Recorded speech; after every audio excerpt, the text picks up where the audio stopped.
किताब पर चर्चा, ज्ञान पर चर्चा जारी है। दोस्तों, रतनलाल बोल रहा हूं और आप देख रहे हैं अम्बेडकरनामा। आज अम्बेडकरनामा में वरिष्ठ पत्रकार, लेखक, संपादक, एक्टिविस्ट अनिल चमड़िया साहब मौजूद हैं और इनकी एक किताब आई है, गरीब और मीडिया। ये कवर दिखा देता हूं पहले। ये किताब छपी है संभव प्रकाशन से और महज मात्र 80 रुपये किताब है। 128 पेज की किताब है और ये किताब जो है मास मीडिया जो वेबसाइट है, मीडिया स्टडीज़ ग्रुप, उस पर भी ये किताब अवेलेबल है। जो आदमी पढ़ना चाहें, ये किताब का डिटेल्स फ़ोन नंबर के साथ डिस्क्रिप्शन में डाल दूँगा और वहाँ से अगर चाहें तो फ़ोन करके इस किताब को मंगवा सकते हैं। और चूँकि इसमें ये किताब एकदम एक तरीके से प्राइमरी सोर्स का अध्ययन है, डेटा बेस्ड है और उसमें कोई इधर उधर की बात नहीं है, जो है वो सामने दिखाया गया। अनिल जी एक मास मीडिया करके अंग्रेजी में जर्नल भी निकालते हैं, ये मैं दिखा रहा हूँ। मास मीडिया अंग्रेजी में और हिंदी में जन मीडिया नाम से जर्नल निकालते हैं। शोध परक जर्नल है और इसमें मेरे भी लेख पहले छप चुके हैं। आजकल अम्बेडकरनामा पे ज़्यादा टाइम दे रहा हूँ, इसलिए अभी लेख नहीं लिख पा रहा हूँ, लेकिन ये बहुत ही प्रतिष्ठित जर्नल है। अगर आप चाहें तो अंग्रेजी में ही मंगवा सकते हैं और हिंदी में भी जन मीडिया को पढ़ सकते हैं। इसके बारे में अनिल जी से भी बात करेंगे, लेकिन पहले बात करेंगे गरीबी और मीडिया। इस टाइटल से किताब लिखने की क्या ज़रूरत पड़ी, इसका थीम क्या है, क्या गरीबी को लेकर जिस तरह का मीडिया का रुख है उसकी पड़ताल है या और कुछ है, ये सब समझने की कोशिश करेंगे। ये महज 80 रुपये किताब है, 128 पेज है। सीधे अनिल जी के पास चलते हैं और पूछते हैं कि इसमें क्या खास है। इसमें 21 लेख हैं टोटल। जी देखिए, इसमें गरीबी और मीडिया जब हम कह रहे हैं तो मैं एक अगर लाइन में बात कहनी हो जी तो उसको इस तरह से समझ सकते हैं कि जिस देश का मीडिया अमीर हो लगातार, इसका मतलब ये हुआ कि उस देश की बहुसंख्यक आबादी गरीबी की तरफ जा रही है। ये बड़ी अजीब सी बात लग सकती है, लेकिन सच्चाई यही है, उसका रिश्ता है, सीधा रिश्ता है। और ये मैं खुद नहीं कह रहा हूँ।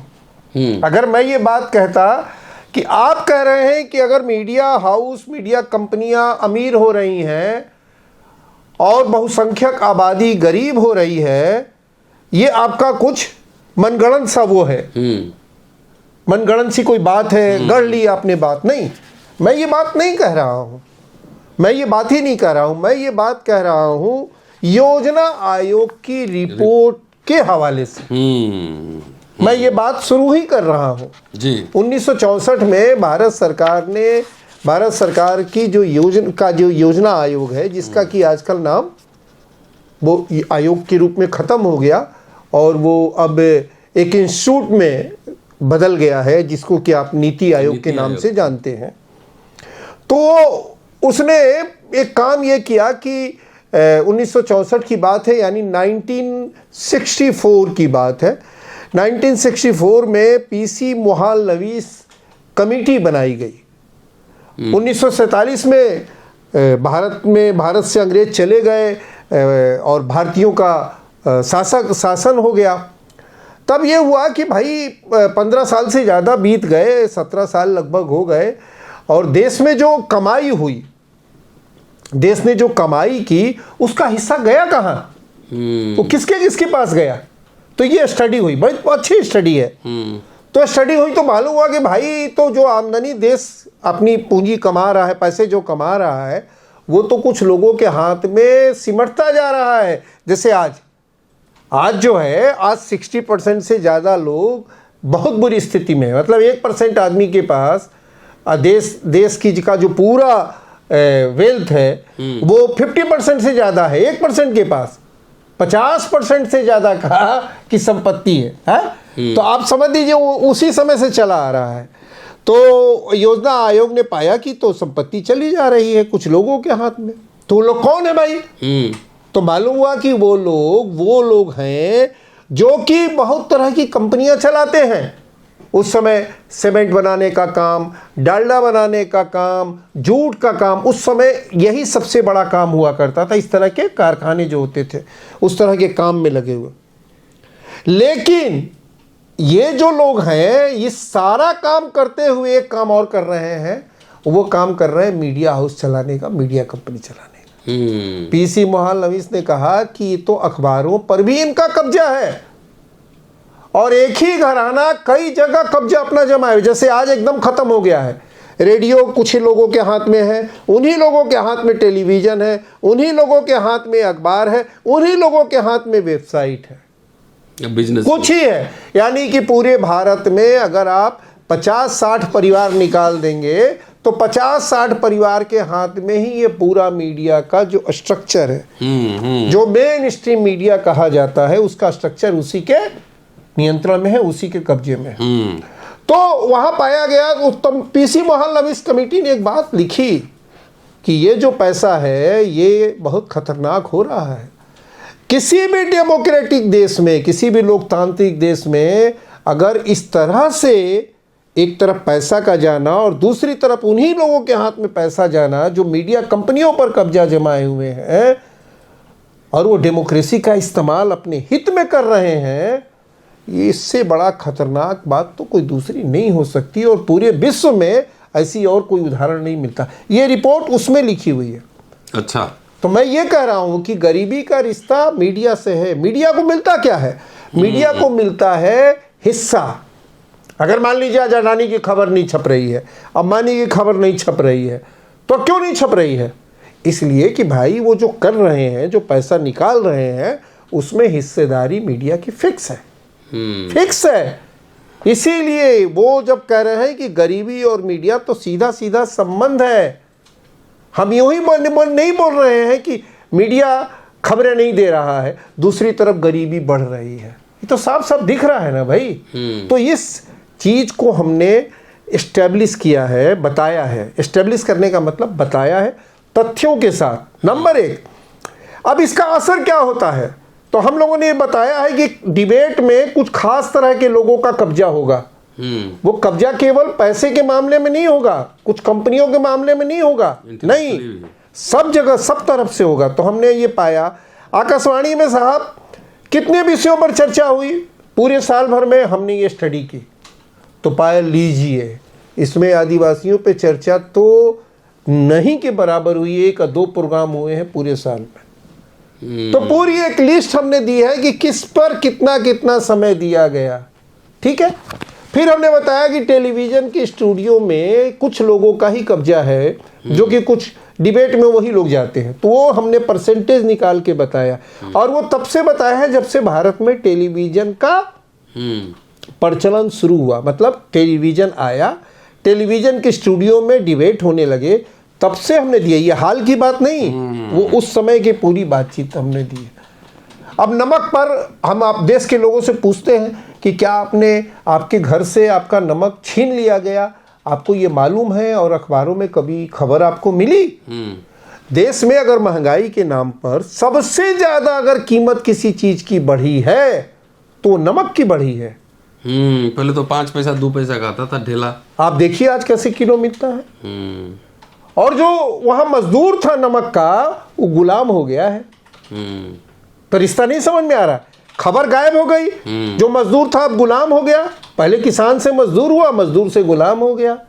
और जो भुगता है उसको पता ही नहीं है, ना उस गुलाम के बारे में पता है, ना उसको ये पता है कि उसका नमक अब वो नमक नहीं बना सकता। भारत का नागरिक जो महात्मा गांधी, मोहनदास करमचंद गांधी ने नमक यात्रा, नमक आंदोलन किया, दांडी मार्च किया, नमक आंदोलन, नमक बनाने का अधिकार हासिल किया, उस देश में अब नागरिकों के पास नमक बनाने का अधिकार नहीं है।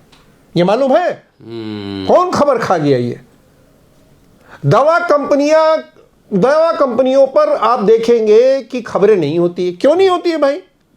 मोनसेंटो ने विज्ञापन देना एक अखबार को बंद कर दिया। मेरे एक मित्र ने कुछ लिखा, उस पर दबाव आया, उसने कहा नहीं हम विड्रॉ नहीं करेंगे, जो लिखा है लिखेंगे। विज्ञापन मोनसेंटो ने नहीं दिया। तो जो बीज की कंपनियां हैं, बीज बनाने वाली कंपनियां हैं, या जो दूसरी और खेती के काम में जो चीजें आती हैं, उनकी कंपनियों पर कितनी खबरें लोग देखते हैं, आप बताइए? देखते हैं? नहीं देखते, नहीं मिलती है। दवा कंपनियों पर खबर नहीं मिलेगी आपको। पहले अखबार में पन्ना होता था, कृषि जगत का पन्ना होता था, कृषि जगत का पन्ना होता था, लेकिन उसमें जो कंपनियां होती हैं उसमें आज भी नहीं के बराबर खबर कंपनी नहीं होती है, खाली कृषि से जुड़ी खबरें नहीं, वो नहीं, उसमें होती है कि किसानों के बीच में कंपनियों की बात को प्रमोट किया जाता है। अच्छा, आप ये समझिए कि वो जो कृषि है वो किसान के लिए नहीं है, वो कंपनियों के लिए है कि कंपनियां कैसे कृषि में अपना दायरा बढ़ाए, अपना हस्तक्षेप बढ़ाए। तो ये बहुत बारीक बात है। तो ये गरीबी और मीडिया जो है, हमने इसीलिए ये किताब, चूंकि हम लोग बहुत बड़े प्रकाशक के यहाँ नहीं जाते, प्रकाशक के अपने गणित होते हैं तो हम लोग नहीं जाते, हम लोग बोलते ही नहीं कि बड़ा प्रकाशक कोई हमारी किताब छापे, वो इंटरेस्ट ही नहीं लेगा। लेकिन मैं ये दावा कर सकता हूं कि इस विषय पर ये इकलौती किताब है। ऐसी किताब, ऐसी जानकारी जो हम लोगों ने दी है वो नहीं है कहीं और, दूसरी जगह नहीं मिलेगी। और ये जो पढ़ेगा वो मीडिया के पूरे कैरेक्टर को, पूरे चरित्र को समझ लेगा। मीडिया कभी भी आपके लिए नहीं है, मीडिया अपने लिए है। मीडिया जो लोकतंत्र का अपने लिए इस्तेमाल करता है, आपके लोकतंत्र के अधिकारों की ज़्यादा से ज़्यादा बहाली हो, इसके लिए मीडिया नहीं का है।